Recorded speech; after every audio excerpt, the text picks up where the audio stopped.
আমি আজকে বানিয়েছি বরবটি আলু দিয়ে তরকারি। আপনারা এটা ভাত বা রুটির সঙ্গে পরিবেশন করতে পারবেন। দেখতে থাকুন আমার রেসিপিটা আমি কিভাবে বানিয়েছি। নমস্কার বন্ধুরা, কুকিং অর্পিতাতে আপনাদের সবাইকে স্বাগত জানাই। আশা করি আপনারা সবাই ভালো আছেন। আমি আজকে বানাচ্ছি বরবটি আলু দিয়ে একটা তরকারি।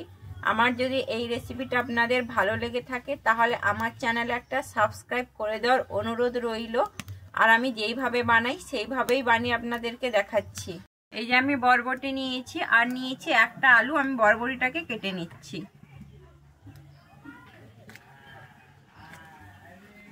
আমি বরবটি আর আলুটা কেটে নিয়েছি, আমি কেটে ধুয়েও নিয়েছি। আমি এখানে মশলা নিয়েছি, এখানে আদা নিয়েছি, আমি এখানে ধনে নিয়েছি 1 চামচ, জিরে নিয়েছি 1 চামচ, আর নিয়েছি 2টো শুকনো লঙ্কা। আমি এগুলো সব বেটে নেবো। রান্নাটা কিন্তু সর্ষের তেলেই করে নেবো, তাই আমি তেল দিয়ে দিয়েছি। আমি প্রথমে আলুগুলোকে ভেজে নেবো।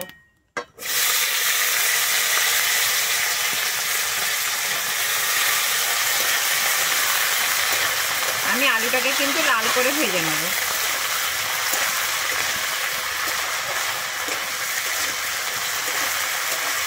আমার আলুটা ভাজা হয়ে গেছে, আমি আলুটা তুলে নিচ্ছি।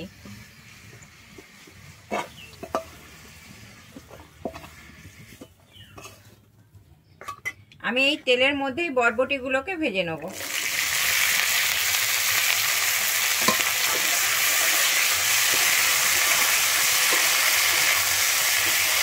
আমি এই বরবটির মধ্যে দিয়ে দিচ্ছি পরিমাণ মতো লবণ আর দিচ্ছি হলুদ দিয়ে আমি বরবটিটাকে ভালো করে ভেজে নেব।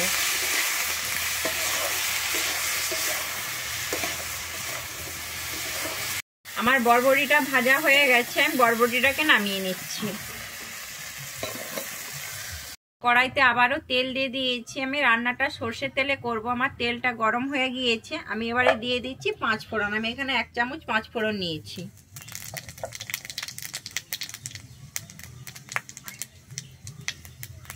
আমার 5 ফোড়নটা ভাজা হয়ে গিয়েছে। এরপরে আমি দিচ্ছি একটা কুচানো পেঁয়াজ।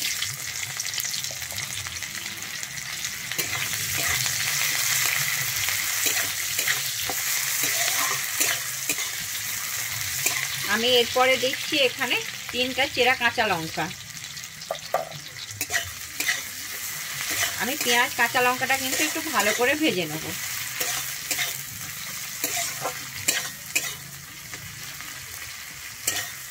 পেঁয়াজ আর কাঁচা লঙ্কাটা ভাজা হয়ে গিয়েছে।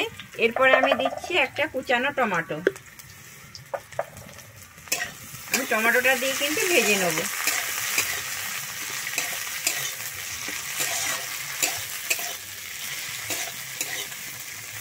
আমি টমেটোর মধ্যে দিয়ে দিচ্ছি অল্প পরিমাণে লবণ। আমি যেহেতু আগে লবণ দিয়েছিলাম তাই এখানে আমি অল্পই লবণ দিচ্ছি। আর দিচ্ছি আমি একটু হলুদ, যাতে টমেটোটা তাড়াতাড়ি সেদ্ধ হয়ে যায়।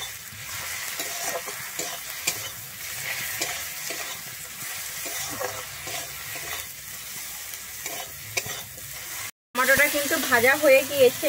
এরপরে আমি দিচ্ছি আদা বাটাটা। আমি আদাটা দিয়ে কিন্তু ভালোভাবে এখানে আদাটাকে ভেজে নেব। আদাটা ভাজা হয়ে গিয়েছে, আদা থেকে আমার কাঁচা গন্ধ চলে গেছে। এরপরে আমি দিয়ে দিচ্ছি বেটে রাখা মশলাটা। আমি যে জিরে, ধনে আর শুকনো লঙ্কা নিয়েছিলাম ওইটা আমি বেটে নিয়েছি। আমি দিয়ে দিচ্ছি বেটে রাখা মশলাটা। আমি বেটে রাখা মশলাটা কিন্তু দিয়ে ভালোভাবে ভেজে নেব।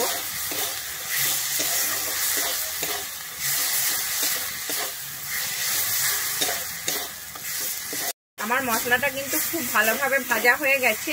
এরপরে আমি কিন্তু বাটি ধুয়ে একটু জল দিয়ে দিচ্ছি।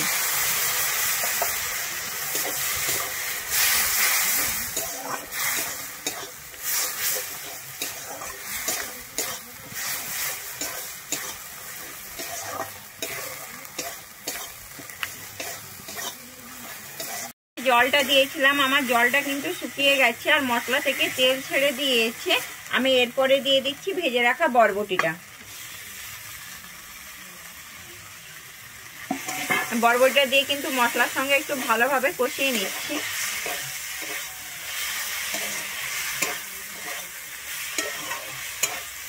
বরবটিটা কিন্তু কষানো হয়ে গেছে। এরপরে আমি দিচ্ছি ভেজে রাখা আলুটা। আমি আলুটা দিয়ে কিন্তু বরবটির সঙ্গে আরেকটু ভালোভাবে কষিয়ে নিচ্ছি।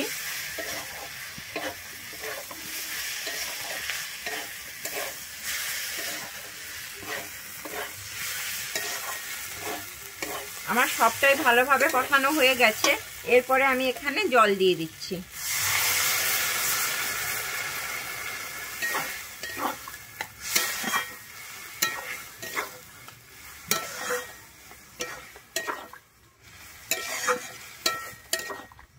এরপরে ঢেকে দিচ্ছি 5 মিনিটের জন্য।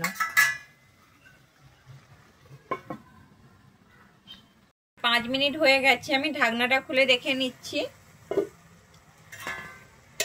আমি যে জলটা দিয়েছিলাম, আমার জলটা কিন্তু একদম শুকিয়ে গেছে, আর তরকারিটা কিন্তু খুব সুন্দর আমার মাখো মাখো হয়ে গেছে। আমি এবারে নামিয়ে নিচ্ছি।